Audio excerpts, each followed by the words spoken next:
무협세계에서 약물은 이야기의 흐름에 큰 영향을 미치는 중요한 요소이다. 크게 영험한 효능으로 무공을 증진시키는 영약, 상대를 해하거나 무력화시키는 독, 그리고 그 외 다양한 목적을 가진 기타 약물로 나눌 수 있다. 영묘한 효능을 지닌 약을 통칭한다. 주로 무리민이 복용하여 강력한 내공을 얻거나 불가능에 가까운 상처를 치유하는 데 사용한다. 엄청난 기운을 담고 있어 복용 후에는 운기조식을 통해 기운을 다스려야 한다. 잘못하면 주화 인마에 빠질 위험이 있다. 내공 증진, 뇌회상 치료, 해독, 젊은 유지 등 다양한 효과를 가진다. 영약에 지나치게 의존하면 기혈이 혼탁해져 높은 무학의 경지에 이르기 어렵다는 설정도 있다. 자연에서 얻는 천연 영약과 인간이 연단술 등으로 가공하여 만든 영약으로 나뉜다. 영약은 형태에 따라 초, 탕, 고, 산, 환, 단 등으로 구분된다. 초, 풀, 과일, 나무, 삶, 꽃 등 식물성 재료를 말한다. 생으로 섭취하거나 가공하여 다른 형태로 만든다. 탕, 약재를 달여 만든 액체 형태다.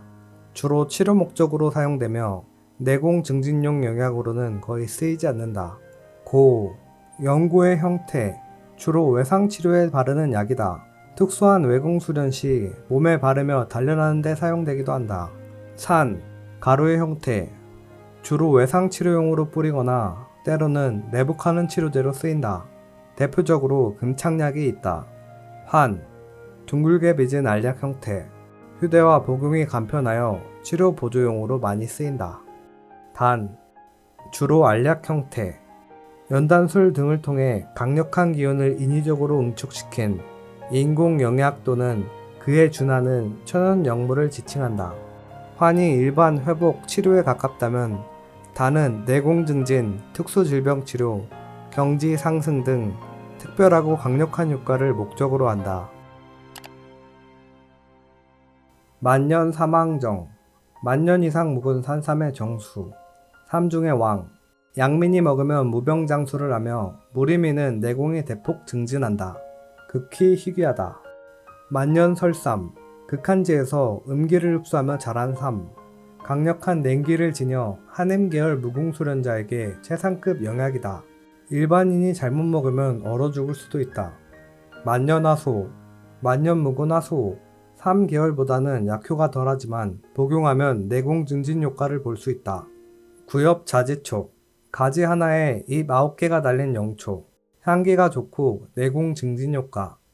구엽자지설란, 난초 형태의 구열 명초로 구엽자지초와 비슷한 특징을 지녔지만 설란답게 더욱 영험하며 극한 환경 속에서도 주변을 따뜻하게 만들 정도로 강력한 기운을 지닌 최상위급 영초다. 환단은 주로 인간이 제조한 영약을 말한다. 입에 넣으면 녹아내리는 묘사가 흔하다. 강력한 효과만큼이나 부작용이 있거나 운기조식이 필요한 경우가 많다. 대환단, 소림사의 대표 영약. 즉각적인 내상치료 효과가 뛰어나지만 제조가 극히 어려워 사용이 제한된다. 내공 증진 목적으로 후계자에게 주기도 하나 대부분은 열화 버전인 소환단으로 퉁치는 경우가 많다.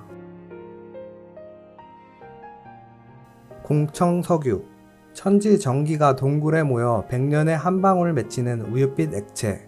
복용 시 무병장수 또는 내공 증진 효과가 있다. 다른 영약과 다르게 복용할수록 계속 내공이 증가하는 것이 특징이다. 미타성수, 공천석유와 비슷하게 100년에 한 방울 맺히는 영액, 음기를 대표하며 공천석유는 일반인이 취해도 큰 문제가 없지만 이건 잘못 복용하면 얼어 죽을 수도 있다. 하지만 잘만 활용하면 세맥타동과 환골탈태까지 노려볼 수 있다. 만년 지극혈보, 땅의 정수가 고온고압하에 만년간 녹아 형성된 핏빛 액체, 양기를 대표하며 양강 계열 무공수련자에게 극상이다. 환골탈태와 임동양맥 타동 효과를 볼 수 있다.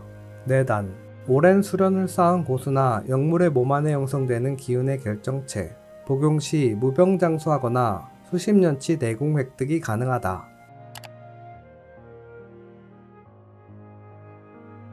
고독, 낭만 투교의 독, 수백 마리의 동물을 한 항아리에 집어넣고 한 마리가 살아남을 때까지 뚜껑을 열지 않는다. 이런 식으로 만들어진 고독의 도끼는 무척이나 강해서 다루는데도 상당한 주의가 필요하다. 기생충처럼 몸속을 파고들어 조종, 고문하는 데 쓰이며 술자와 영적으로 연결되어 있는 경우가 많다.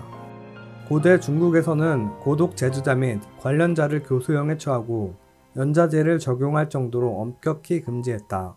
조선시대에도 연매와 함께 가장 악독한 저주로 규정되어 강력하게 처벌받았다.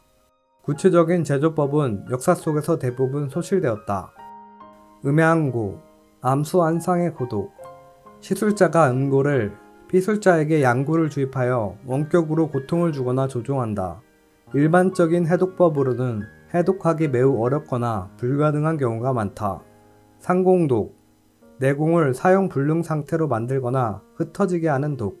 군자산, 군자처럼 다른 이들에게 해를 끼치지 않고 그 효과도 다른 상공독에 비하면 온유한 편이라 붙은 이름이다. 약효가 전신에 퍼지면 최소 하루 동안은 내공을 사용할 수가 없다. 신선패, 내공을 펼치기 전에는 전혀 중독된 기미를 알아차릴 수 없지만 일단 내공을 펼치면 급속도로 도끼가 발작해 내공이 새어나가 사라지는 상공독의 일종. 항영초, 강력한 식물성 극독. 학정홍, 학벼슬에서 추출했다는 설정의 동물성 극독 대명사. 무영지독, 색, 냄새, 맛, 형태가 없어 감지가 불가능한 최상급 맹독. 해독이 극히 어렵거나 불가능하며 주로 흔적 없는 암살에 사용된다. 독공, 체내에 도끼를 받아들여 사용하는 무공. 수련이 위험하며 잘못되면 독에 중독되어 죽을 수도 있다. 경지는 독인, 독마, 도강, 독성, 독신으로 나뉜다. 만독, 불침지체, 모든 독이 통하지 않는 특수체질. 극독을 이겨내거나 최상급 독공 수련으로 얻어진다. 독섭치가 오히려 내공 증진에 도움이 되기도 한다. 금창약, 칼 따위의 베인 상처에 사용하는 외상치료약이다. 주로 가루 형태다. 지혈 및 상처 회복 효과가 뛰어나 무리밈의 상비약이다. 몽혼약, 상대를 잠들게 하거나 정신을 잃게 만드는 약. 복용량에 따라 지속시간이 다르다. 미혼약, 정신을 혼미하게 만드는 약. 장기간 사용 시 상대를 조종하거나 노예로 만들 수 있다. 미약, 성욕을 제어불능 상태로 만드는 약. 화골산, 시체를 뼈까지 녹여 흔적을 없애는 약물. 주로 악당들이 증거인멸용으로 사용한다. 추종향, 일반인은 맡을 수 없는 특수한 향기. 목표 대상에게 묻혀 추적에 사용한다. 훈련된 영물이나 추적자가 이 향을 따라간다.